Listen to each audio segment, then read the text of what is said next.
Good morning. Uh, my last my last little talk was about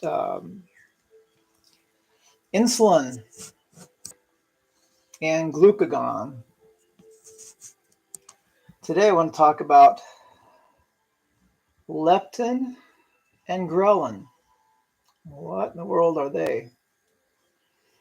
Well, it's all about hormones. We can't really fight against our hormones. We have to work with them.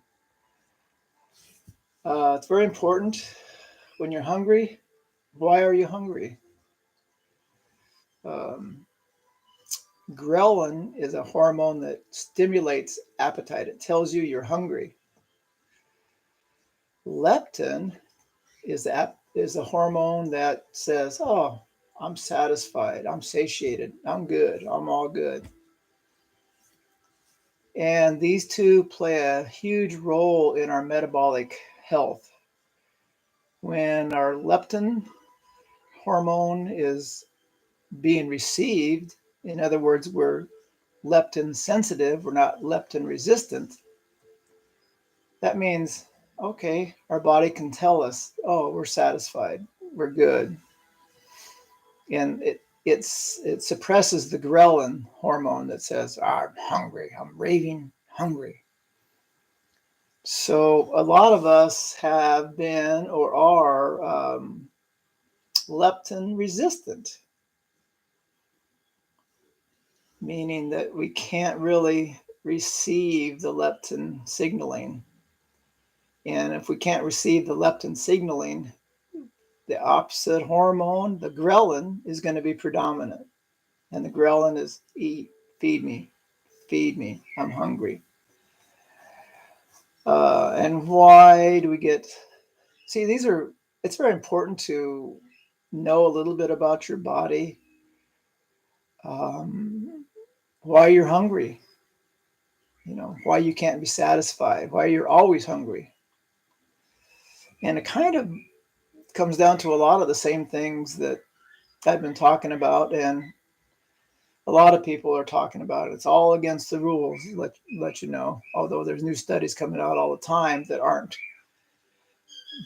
observational studies, they're real studies.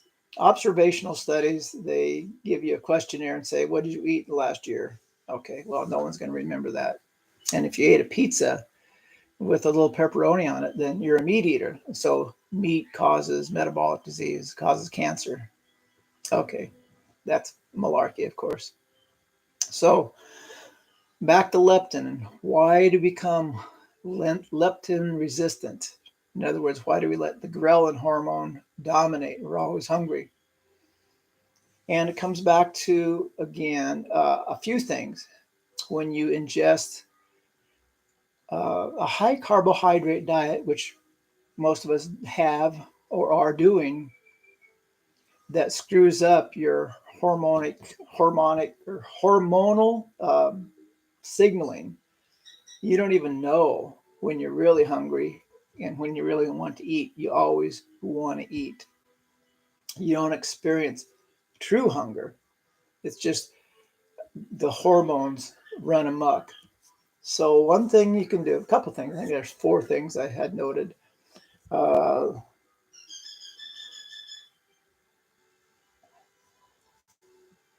You can again reduce your processed carbohydrate intake, and just your overall carbohydrate intake. You can increase your fat intake, not trans fats, not margarine, or not the seed oils, which are poison, canola oil, soybean oil, vegetable oil, which isn't vegetable oil. Those are poison. Those aren't good fats. Good fats are what you naturally get with animal products. We always hear, oh, eat lean meat. No, no, eat fatty meat. You need the fats. Your whole brains and every cell in your body is surrounded with saturated fat. It's made up of saturated fat. So like when you're taking these prescription drugs to lower your saturated fat prohibit your liver from converting into saturated fats, you're really doing damage to your brain and to your overall health. So animal products have a nice combination of protein and fats. So we need fats. And butter, and if you can do dairy, butter, some heavy cream is fantastic in your coffee if you drink coffee, or you can have heavy cream with blueberries occasionally. That's my favorite go-to off and on. You can regulate your sleep. You can get more sleep so your body resets, and that helps you become more sensitive to the nudgings of leptin and helps downplay the roars of ghrelin. You can get more exercise. Not if you're chronically exercising, eliminate that. If you're doing heavy workouts multiple times every day or running 10 miles every day, unless that's your thing. But generally, that's a little too much, and that's going to dysregulate your hormones. But a nice amount of exercise, 3 to 5 times a week, a mixture of light and heavy. You want muscle. Muscle releases a lot of enzymes which help regulate your body. So lower your carbohydrate, increase your fat, get sleep, and gain some muscle. Do some activity, some workouts, some push-ups, some squats, some deadlifts, some curls, rows, whatever, dead hangs. There's thousands of exercises. Just do that at least. I mean, you can do that mini workouts, which are great. Take a couple of minutes every day and put out a couple squats, a couple push-ups, stretch, do some yoga. So that's just a thumbnail sketch. We can't fight our hormones. We have to work with our hormones. Again, on my last video was insulin and glucagon. When you have a high carbohydrate diet, you have high insulin. And when you have high insulin, that's a fat storage hormone. And glucagon, in the absence of a high insulin, high carbohydrate diet, glucagon comes out and releases the fat that's stored in your fat cells. That's why we have storage, is for us to tap into. The same thing with leptin and ghrelin.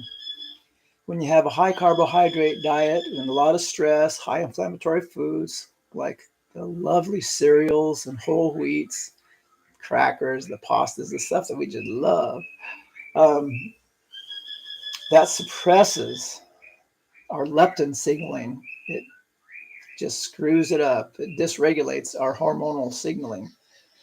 The high carbohydrate, high inflammatory diet, low sleep, sedentary lifestyle, it's a recipe for disaster. So the ghrelin comes out, you're always hungry, you're not sleeping, you're not working out, and you're getting fatter. And it's really not your fault because you don't know what you're doing. You're doing what you've been told, and what you've been told is causing the worldwide obesity epidemic. So take one step at a time. Lower your carbohydrate a little bit. Eat more animal products. Eat some eggs with a little cheese if you like it. Bacon if that's not against your religion. Eat red meat. Red meat is the, here, see my shirt. See if you can see my shirt. Eat meat, repeat. Anyway, guys, just giving you some ideas. If you want to lose weight, if you want to get metabolically healthy, if you want to gain muscle mass, cut the crap, eat the meat. Thank you. Coach Couch out.